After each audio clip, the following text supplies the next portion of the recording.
ఏ అమరవీరుల త్యాగాల వల్లనైతే తెలంగాణ రాష్ట్రం సిద్ధించిందో వారి స్ఫూర్తిని గుర్తు చేసుకుంటూ వారి త్యాగాలకు మరొకసారి ప్రణమిల్లుతూ ఇవాళ మా పార్టీ యొక్క శాసనసభా పక్షం మొత్తం గౌరవ శాసనసభ్యులు శాసన మండలి సభ్యులు అందరం కూడా ఈ బడ్జెట్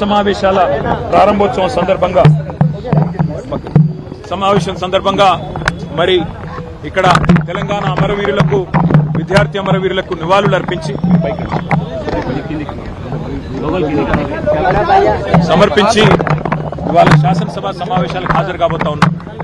వాస్తవం ఏంటి అంటే ఈరోజు ఈ రాష్ట్రంలో పరిస్థితి 100 రోజుల్లో 6 గ్యారంటీలు అమలు చేస్తామని, అందులో ముఖ్యంగా రాహుల్ గాంధీ గారు మేము రాష్ట్ర ప్రభుత్వంలోకి వచ్చిన మరుక్షణమే మొదటి కేబినెట్లోనే మరి 6 గ్యారంటీలకు చట్టబద్దత కల్పిస్తామని చెప్పి ఇప్పటికీ 2.5 సంవత్సరాలు గడిచినా ఇంతవరకు చట్టబద్దత కల్పించలేని మాట వాస్తవం. మొట్టమొదటి గవర్నర్ ప్రసంగంలోనే ఆనాడే రాష్ట్ర ప్రభుత్వం చెప్పింది. ముఖ్యమంత్రి గారు సంతకం పెట్టారు.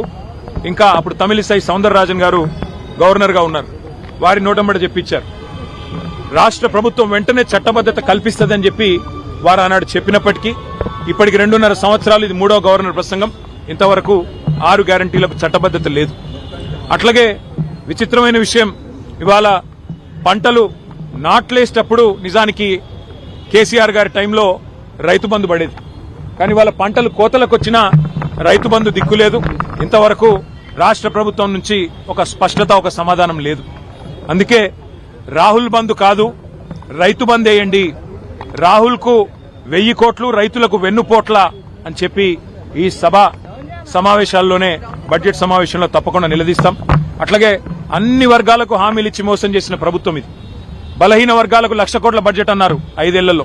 మరి 2 బడ్జెట్లు అయిపోయినాయి. ఇది 3వ బడ్జెట్. ఈ పాటికి 60,000 కోట్లు పెట్టి ఉండాలి. మరి ఇంతవరకు దాని మీద కూడా స్పష్టత లేదు. అట్లాగే ఎస్సీ ఎస్టీలకు అంబేద్కర్ అభయహస్తం ప్రవేశపెడతామన్నారు. మరి 12 లక్షలు ఇస్తామన్నారు దళిత బంధు స్థానంలో. ఇంతవరకు అతిగతి లేదు. 2 లక్షల ఉద్యోగాల ఊసు లేదు. ఇంతవరకు 10,000 ఉద్యోగాలు ఇచ్చిన పరిస్థితి లేదు. అట్లాగే ఇక 6 గ్యారంటీలకైతే మంగళం బాడినట్టే కనబడుతున్నది. మరి మహిళలు ఎదురు చూస్తున్నారు. రాష్ట్ర వ్యాప్తంగా 2,500 100 రోజుల్లో ఇస్తామన్నారు. ఎప్పటి నుంచి ఇస్తారని. ముసలి వాళ్ళు ఎదురు చూస్తున్నారు. పెద్ద మనుషులు 4,000 పెన్షన్లు ఎప్పటి నుంచి వస్తాయని. రైతులు రైతు భరోసా కోసం, రైతు బంధు కోసం ఎదురు చూస్తా ఉన్నారు. రైతు కూలీలు నెలకిస్తానన్న 1,000 రూపాయల కోసం ఎదురు చూస్తా ఉన్నారు. ఆటో అన్నలు ఎదురు చూస్తా ఉన్నారు 1,000 రూపాయల కోసం. ఈ అన్ని విషయాల్లో ముఖ్యంగా తెలంగాణ విద్యార్థులు 10,000 కోట్లు ఫీజు రీయింబర్స్మెంట్ బకాయిలు ఏదైతే గవర్నమెంట్ చెల్లించాలో వాటి విషయంలో కూడా మొత్తం విద్యార్థులు, వారి తల్లిదండ్రులు ఎదురు చూస్తా ఉన్నారు. ఈ అన్ని విషయాల్లో జాబ్ క్యాలెండర్ అన్నారు.